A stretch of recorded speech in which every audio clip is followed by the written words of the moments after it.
Welcome to Bible Wednesdays. I'm Noalungelo Majola. So today we are speaking about a hard topic.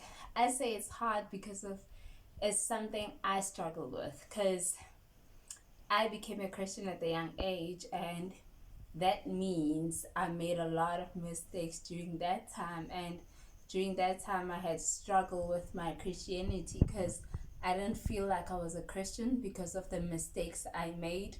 And that, that affected my relationship with God in a way that I didn't feel as close to God like other Christians.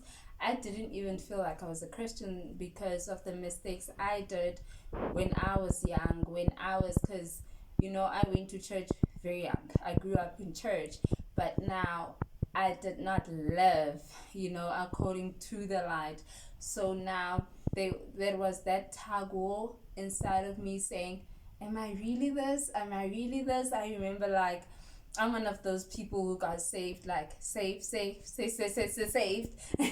That means that every time there's an altar call, I go to the altar call because of my mistakes. I felt like I'm not Christian yet. I gotta go and be saved again because of the mistakes I was doing. I thought, okay, I'm not Christian yet. Let me do this again. But now, until I got this revelation that freed me to understand that even though as Christians we do still make mistakes, we do still sin, but then does that affect our relationship with God?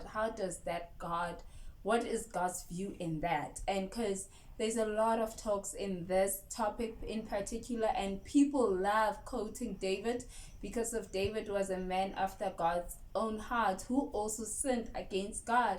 And one of the passages that people love quoting is when he says, let your spirit not depart away from me. And now, understanding the two covenants, because of everything gives us light when we take the covenant that this person was under and what they were saying.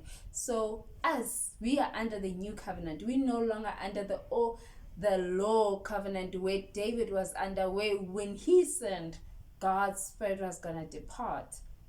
What about us? Does God's spirit depart when we sin? Do we become unchristian? Can we be Christian, then unchristian? There's a passage that gave me a revelation that made me understand something. I want to read it first. It's in Romans 4 verse 8. So I love giving context, right? Here Paul is still talking about being righteous by faith. If you haven't checked out that video, check it out. I did last week that our behavior is not what makes us accepted in God, but it's our faith in Christ. So check that video out.